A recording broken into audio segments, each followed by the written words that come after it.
Sejam então bem-vindos de novo. Estamos a estudar a mente esquerdista.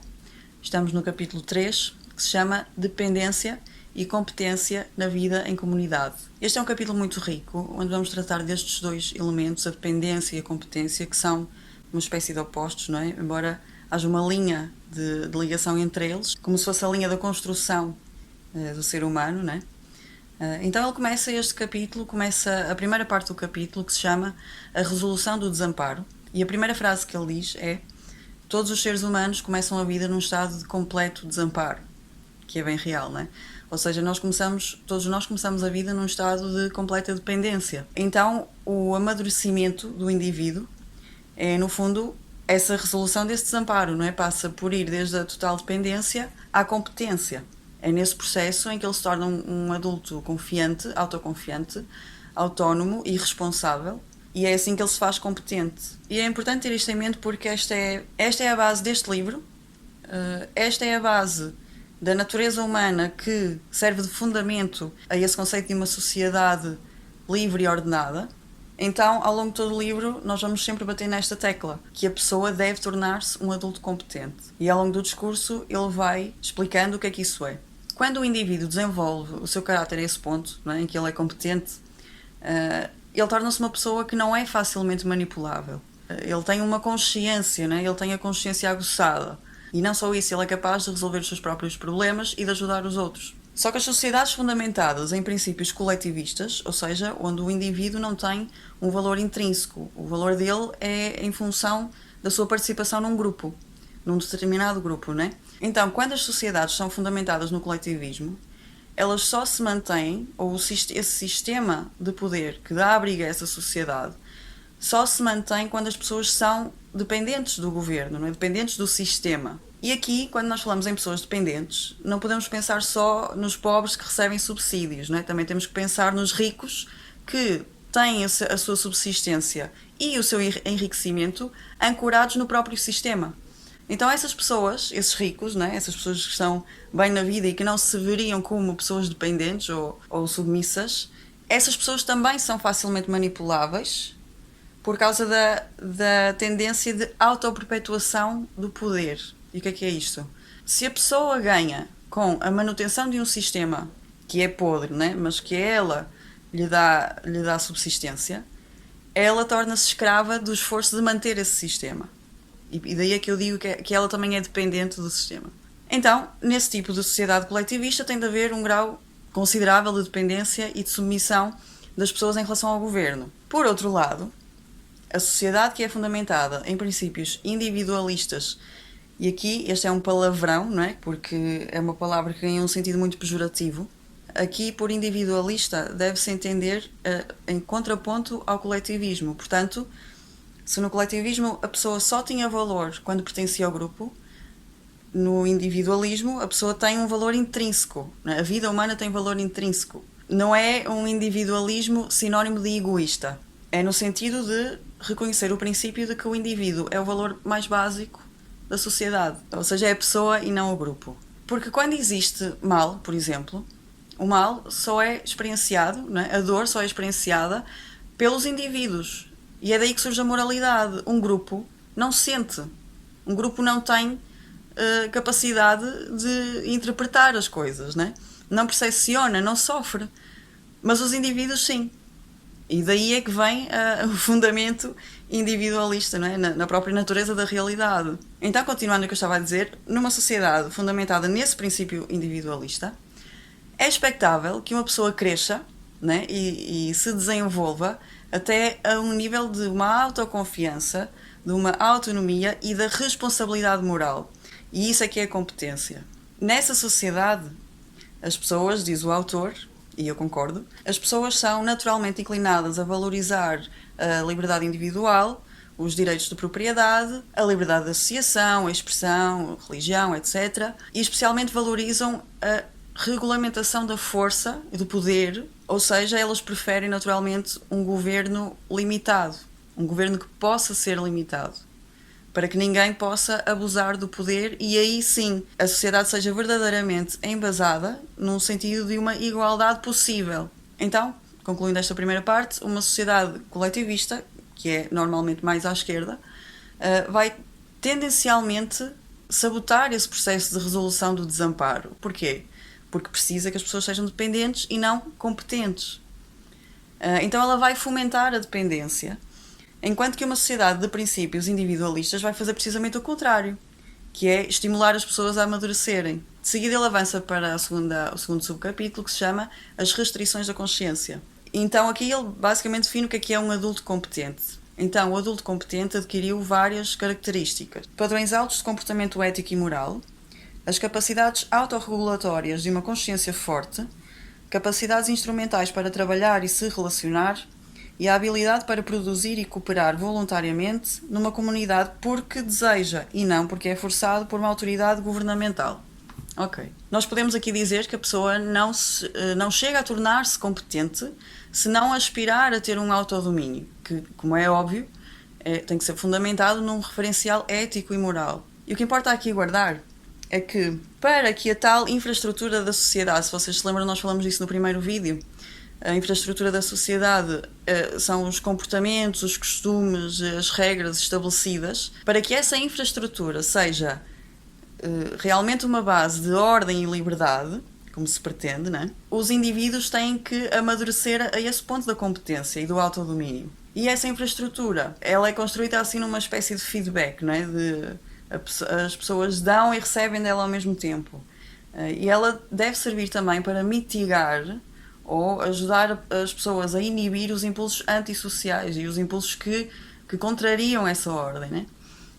Então, este autor, e eu também, eu concordo, ele defende que quando isto é feito num processo consciente, ou seja, no fundo, se cada um de nós, né, assumir a responsabilidade de ser uma pessoa moral, né, não há necessidade da imposição, salvo nas questões graves, né? Claro que nós temos que continuar a ter lei, temos que continuar a punir os crimes graves, mas é esse o limite. O que está a acontecer hoje é que a máquina regulatória do Estado está a tentar moldar todo o comportamento. O Estado entra em todas as relações humanas. E isto já é um excesso. Já deixa o indivíduo incapacitado verdadeiramente, porque ele já não sabe como ser natural na vida. Então é isso. Se cada um de nós realmente assumir essa responsabilidade e quiser ser uma pessoa melhor, não há necessidade dessa imposição artificial, né? Através do Estado. E ele diz que os indivíduos moralmente competentes podem naturalmente estabelecer entre si todas as instituições necessárias à manutenção dessa ordem social e ao suprimento das necessidades humanas, às necessidades relacionais, ou seja, tudo o que hoje o Estado faz, nós podemos pensar que já foi feito naturalmente, antes, de forma orgânica, pelas próprias comunidades. E a história levou-nos a um ponto em que isso começou a ser delegado para o Estado, e o que aqui se pretende é voltar a colocar essa tarefa nas mãos das pessoas comuns. Em suma, devem ser os indivíduos a co-criar essa infraestrutura da sociedade, organicamente, em oposição à ideia da sociedade planificada, que é o regime socialista, né? Comunista, ou como queiram chamar. Agora fica mais interessante, vamos a um nível mais psicológico, neste subcapítulo, que se chama Habilidades para Viver. Ele vai falar que os fundamentos psicológicos que levam a pessoa a tornar-se um adulto competente são adquiridos no início da infância. E vejam só como é que isto é importante. Então, esses fundamentos psicológicos são, de um lado, as coisas que nós aprendemos para a satisfação das necessidades, né? Das necessidades básicas, das necessidades sociais, o que seja. Do outro lado, ou seja, é um polo positivo, né? Do outro lado, é o que nós aprendemos para inibir os nossos impulsos antissociais, portanto, um polo negativo. Porque nós não podemos dizer que o ser humano nasce bom e torna-se mau, nem que o ser humano nasce mau e torna-se bom. Nós temos que ter em mente que isso já coexiste dentro do ser humano. E eu acho que isto é um dos significados da parábola do trigo e do joio. Ou seja, que o bem e o mal coexistem não só no mundo, mas também dentro de nós. Então, quando nós somos crianças, nós vimos muito cruz ao mundo, né? Nós vimos muito... Temos um instinto. O instinto é que nos move, né? É o nosso ponto de decisão. Porque ainda não temos consciência moral. Então, o que nós vamos aprendendo e é isso que se vai tornar o tal fundamento psicológico para o nosso futuro competente, né? É isso, aprender como nos satisfazermos, né? Satisfazer as necessidades e como inibir aquilo que é destrutivo, que é antissocial. E aqui ele fala, por exemplo, questões sexuais, né? Os impulsos sexuais agressivos ou egoístas, impulsos de autoelogio, que é uma coisa engraçada que ele refere. E ele até fala numa coisa que é o anseio de dependência, que é uma coisa muito interessante, porque realmente é algo que é natural, não é? E que, se não for mitigado, ele perdura ao longo da vida. Acho que seria bom para nós ter em mente que este anseio de dependência é possivelmente algo que fica sempre, não é? Ou que pelo menos fica latente. Então, essa aprendizagem que toda a criança faz, bem ou mal, é o que depois em conjunto, né, todos nós em conjunto, vamos criar a partir disso essa tal infraestrutura da sociedade. Ou seja, nós estamos a falar de uma dimensão da vida humana, né, de algo que faz parte da natureza humana, que é o homem atualizar o potencial que qualquer um tem de amadurecer. Ou seja, isto faz parte de ser homem. É da natureza humana. E como esta capacidade de se aperfeiçoar faz parte da natureza humana, a ordem social, né, a ordem social moral boa, é um produto da cooperação de todos os homens e não necessariamente um produto da coerção. E é aí que está a diferença específica entre uma sociedade, um sistema coletivista que pretende moldar todos os comportamentos dos cidadãos pela sua própria ideia de homem perfeito, e outro sistema, ou podemos, se calhar aqui nem seria um sistema, mas um ponto de vista que pretende deixar que a própria sociedade se organize organicamente, né? Tendo em conta que faz parte da natureza humana o aperfeiçoamento. Todos nós temos o desejo de ser bons, mesmo que não saibamos às vezes como fazê-lo, né? Salvo, é claro, as exceções patológicas, todos nós temos o desejo do bem, e mesmo que às vezes a nossa ideia do bem esteja completamente distorcida, né? Então aí claro que é muito importante nós investigarmos o que é o bem. E aqui então ele diz uma coisa que contraria completamente uma ideia que já parece estar no senso comum, né? Que é a ideia de que a causa de alguns indivíduos serem criminosos, né, cometerem crimes, é a sociedade. Só que não é a sociedade. E é muito fácil desmistificar isto, porque é assim, se a única culpada pelo crime de um indivíduo fosse a sociedade, e tendo em conta que esse indivíduo faz parte da sociedade, significa que a sociedade é, no fundo, o conjunto das vontades de muitos indivíduos. Então, qual é o indivíduo que manda, né? Nós não podemos escapar a isto, nós não podemos dizer que a sociedade tem a forma de indivíduo. A sociedade é um conceito abstrato. Ela não tem forma de ser humano, mas o indivíduo tem. E só um ser humano pode decidir ser influenciado, todas essas coisas, né?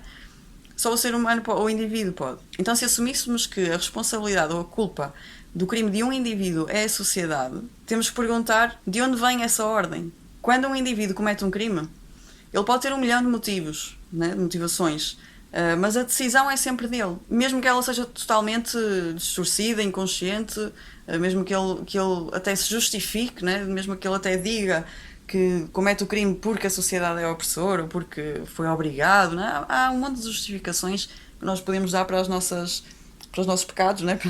Para as nossas más decisões. Mas a decisão, o facto é que a decisão é sempre nossa, né? A última palavra é nossa, a não ser que haja, lá está, uma coerção. Mas normalmente a coerção acontece quando existe uma força física, uma ameaça física. Então aqui, ou seja, a sociedade, né? No abstrato, ela até pode ser opressora, nós podemos todos sentir essa pressão da sociedade que sentimos, né? Pode até, ou às vezes até pode ser permissora, né? Às vezes até existe na sociedade uma aura de permissão do crime, não é? Uma aura de libertinagem, né? Mas o facto do crime tem a sua causa apenas na decisão do indivíduo. Nós temos, por exemplo, aquele ditado que diz que a ocasião faz o ladrão. Machado de Assis disse na boca de um dos seus personagens que não era assim, que isso estava errado, que devia ser o seguinte: a ocasião faz o furto, o ladrão já nasce feito. E eu conheço pouco do Machado de Assis para perceber se esta ideia foi uma expressão do seu pessimismo, eu não sei, eu não vou entrar por aí, mas seja como for, quando eu vejo esta frase, não é? Para mim aponta para o facto de que o mal em potencial já está com o homem. É um dado da sua estrutura, como falamos no início.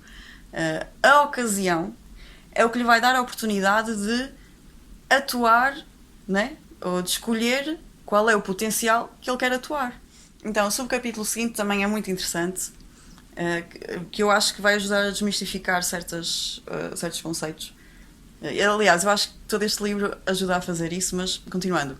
Chama-se A Força do Ego. A importância desta parte também se prende com o facto de que está a falar de coisas que estão a ser cada vez mais postas de lado na nossa sociedade. Então, o primeiro é o que ele chama de força do ego. Isso significa, força do ego significa a habilidade de funcionar adaptativamente sob pressão. Ou seja, o ego mantém-se intacto, não se fragmenta quando está sob pressão. E aqui o ego não é para ser entendido propriamente como autoestima ou autoengrandecimento, não é no sentido que depois dá a palavra egoísmo, não é? Aqui o ego é a unidade da consciência. Então a força do ego significa a possibilidade de lidar com situações difíceis e continuar íntegro. Então o segundo elemento que ele fala é a resiliência. Resiliência significa a nossa capacidade de recuperar a competência, as faculdades, como o autor coloca, depois de uma perda de função devido a uma tensão severa. É assim que ele coloca. Ou seja, é a pessoa voltar a ser funcional depois de ter perdido a integridade, não é? Ou seja, recuperar a integridade, não é? Caso tenha havido algum dano psicoemocional. Então, Rossiter, que é o autor, ele diz que estas capacidades são adaptativas e que possuem as características de hábitos. Ou seja, não é uma coisa que cai do céu, é uma coisa que nós temos que praticar, não é? Então, segundo o autor, as aptidões que ajudam, né, que contribuem para essas duas capacidades são, primeiro, a capacidade de observar factos e de raciocinar sobre eles. Que esta tem sido difícil ultimamente, né? Mas é uma coisa muito importante. Segundo, a capacidade de evocar a experiência do passado para resolver os problemas do presente. E aqui eu lembro-me de uma coisa que o professor Olavo de vez em quando diz, que é que muitas pessoas não conseguem juntar causa e efeito, não é? Quando pensam sobre as suas vidas, quando estão num momento de sofrimento, elas não conseguem perceber o que é que causou aquilo. E muitas vezes foram decisões delas próprias e elas não conseguem ligar as coisas. Então aqui, no fundo, acaba por falar destas duas aptidões que eu acabei de dizer, não é? A capacidade de olhar para os factos, não é? E raciocinar sobre eles, e também saber evocar a experiência, saber ler, não é? A experiência do passado para resolver também os problemas presentes. Em terceiro lugar, saber tolerar a frustração, que também tem sido muito difícil, não é? Quarto, saber adiar a satisfação por recompensas futuras, e isto também me lembra uma passagem da Bíblia, que eu agora não sei onde é que está, mas talvez eu encontre depois e veja e ponha na descrição ou assim. Que é uma parte em que Jesus Cristo diz a um rapaz, é um homem rico, acho que é quando ele está a falar com um homem rico, e ele diz que se ele quer ser perfeito, para ele vender todas as suas coisas, dar aos pobres e segui-lo, né? E então nessa história, né, ele ainda lhe diz que as pessoas que fazem isso, que abdicam de tudo, né? No fundo, eu acho que ali o sentido é a pessoa quando abdica daquilo que aprende mais, né? Aquilo ao qual ela tem um maior apego, a recompensa que ela tem é 1000 vezes maior, não é? E claro que não é neste mundo, é no outro mundo. Então, claro que ele coloca saber adiar a satisfação por recompensas futuras, penso eu num sentido mundano, não é? Ou seja, é, por exemplo, eu saber que se eu hoje estudar para o teste e não for para os copos, ok, se eu fosse para os copos ia ter mais prazer imediato, mas eu sei que se eu estudar em vez de ir para os copos, se calhar vou ter maiores recompensas no futuro, não é? Mas eu acho que nós podemos levar isso também para essa dimensão maior, na dimensão, para a dimensão espiritual. Ter a noção de que também os prazeres que nós adiamos aqui, ou que há prazeres que nós adiamos aqui que nos podem trazer essa recompensa do além, né? E a quinta aptidão que ajuda a tal resiliência e à força do ego é cooperar, saber, não é? Saber cooperar com os outros numa troca mutuamente benéfica. Então aqui era bom, se calhar, olharmos um pouco para o presente, não é? Para a sociedade em que vivemos hoje. E o que é que nós vemos? Eu, pelo menos, eu vejo, e eu própria já cresci assim, no meio desta espécie de doença cultural. O que é que eu vejo? Eu vejo uma crescente vitimização, a valorização da vítima. Eu não sou a única pessoa que vê isso, obviamente. Muita gente fala sobre isto e é importante falar sobre isto. Então, isto vê-se, por exemplo, na importância que nós damos hoje aos pequenos sofrimentos, né? Coisas que,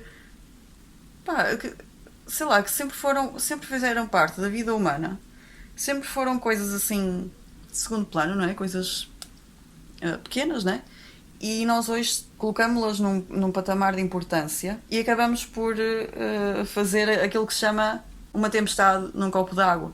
Porque estes pequenos sofrimentos, os grandes também, claro, mas estes pequeninos, né, que são aqueles precisamente que nos ajudam a ir criando essa resiliência, né? A tolerar, a aprender a tolerar aos poucos a frustração, né? A saber-nos mover no mundo, a descobrir o que é a vida. Então as pessoas hoje em dia, generalizando, claro, parece que em vez de usarem a dor e o sofrimento normal da vida para construírem esse hábito, não é? De resiliência e de força do ego também, elas estão à procura de um analgésico, não é? Elas querem eliminar completamente a possibilidade da dor e isso é realmente anti-realidade. E o que é que acontece com isto? Elas estão a negar a construção dessa capacidade adaptativa. E o que é que nós vemos hoje? Ao contrário, vemos uma exigência constante desse tipo de pessoas para que o mundo se adapte às suas exigências, né? Ou para que o mundo se adapte às suas idiosincrasias. A filosofia de hoje ensina às pessoas que elas só de existirem já têm direitos, né? Já têm direitos a tudo e mais alguma coisa, não há critério, né?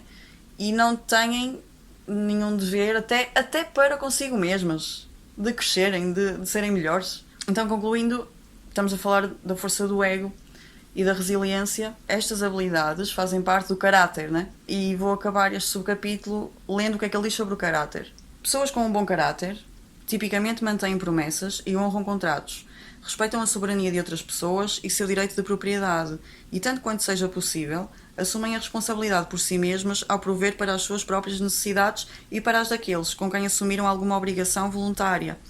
Pessoas com caráter não fazem reivindicações legalmente executáveis sobre o tempo, o esforço ou os bens materiais de outras pessoas. Elas não se sentem no direito de serem subsidiadas por pessoas com quem não possuem uma relação pessoal ou uma obrigação contratual prévias.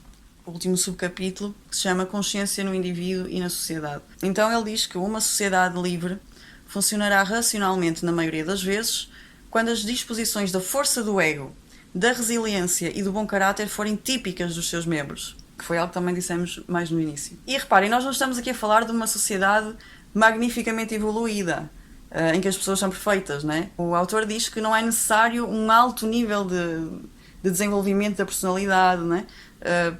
Para a pessoa estar, digamos assim, no patamar básico de uma sociedade ordenada. Basta um nível de consciência assim, relativamente alto e ideais éticos, ter um referencial ético. Então aqui ele fala do comportamento honroso, né? A honra, que é uma palavra em desuso praticamente. Então o que é o comportamento honroso? Significa que o modo com que uma pessoa lida com os demais é caracterizado pela honestidade, clareza e integridade ao representar os termos de qualquer transação, juntamente com um comportamento similar ao completar a mesma. Então, já que os governos fazem parte da sociedade, também recai sobre eles essa exigência do comportamento honroso. E aqui, como é óbvio, eles falham redondamente, na maioria dos casos, né? Em corresponder a essa exigência. Especialmente no sentido em que não se esforçam, e às vezes até pelo contrário, né? Em obter o consentimento informado da população. Isto é realmente um fenómeno de fraude, o que pode ser completamente destrutivo para os indivíduos. E mais, o potencial destrutivo do governo cresce a partir da concentração de poder. Trocado por miúdos, quanto mais socialismo, pior. Quanto mais concentração de poder, pior. Menos possibilidade os indivíduos têm de se defenderem.